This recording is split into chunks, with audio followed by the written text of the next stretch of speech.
Hi, I'm DIYte and today's vlog is all about putting together the perfect household toolkit. Serena, my wife's been after a toolkit for a while now so she can do DIY jobs when I'm not around.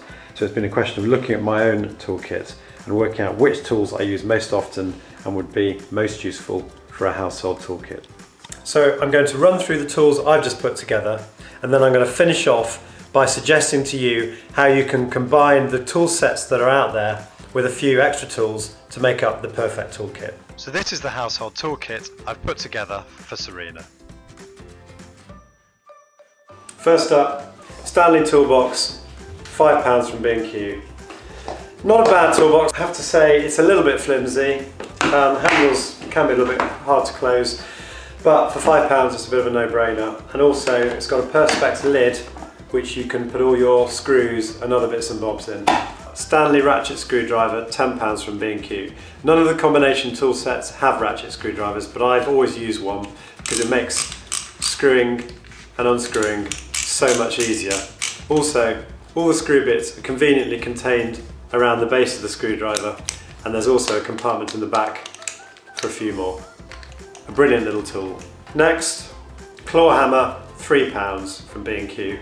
Again, every toolkit needs a hammer, preferably with the claw for removing nails. This was a bit of a bargain, a measuring set for £5, again from B&Q. In that you've got a tape measure, 3-metre tape measure, spirit level, key when you're trying to get a shelf straight, and a set square. All of these items on their own would probably cost more than £5. Set square is a great little tool, it enables you to draw a right angle on a piece of wood, for example, when you're making a cut. Next up, Hex Key Set for £9. Hex sets are good because a lot of the components in flat pack furniture now require hexagonal tools. And also it's a great little tool when you're adjusting bike seats and brakes. Next up, an adjustable spanner, £7.50 from B&Q. You want one that's a decent size so that you can adjust things like leaking radiator nuts and bike wheels. Next up, one of the most useful tools in my toolkit, a multi-tool. This is from Stanley and costs £10. You've got a pair of pliers, wire cutters, saw, a couple of screwdriver bits, bottle opener, sharp knife and a file. Great tool to have in any starter toolkit. A couple of pairs of scissors, £2.70. Now, you don't want to use your kitchen scissors when you're doing DIY, so these are a great thing to have in your tool set. And finally, a junior hacksaw, £4 from B&Q.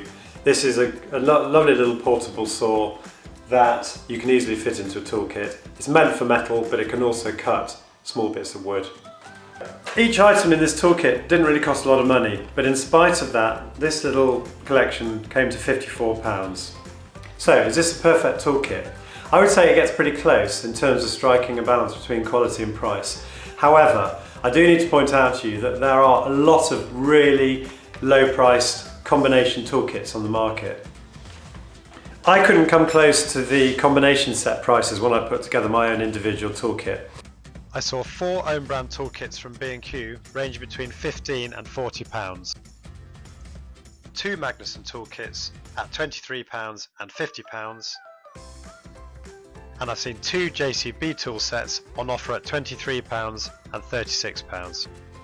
Should you buy these? Well, it's quite confusing looking at all these different toolkits and trying to pick the perfect kit because, for example, the 83-piece Magnuson kit, they bumped up the number of items by putting in over 40 screwdriver bits, most of which you're never going to use, 15 Allen keys and 5 spanners. So I think the important thing for you is to choose a kit that has a small but well chosen quality set of tools. And so I'm going to make a suggestion to you. I think to put together your perfect toolkit, what you need to do is choose something like the B&Q 50-piece household tool set that's on the market for £24. Then I'd add a ratchet screwdriver and a wood saw, total cost £41. That way you've got all the basic tools you need to put together your first household toolkit. So I hope you found that useful. If you've got any questions, do get in touch and please subscribe to my channel to be kept updated with all my new videos.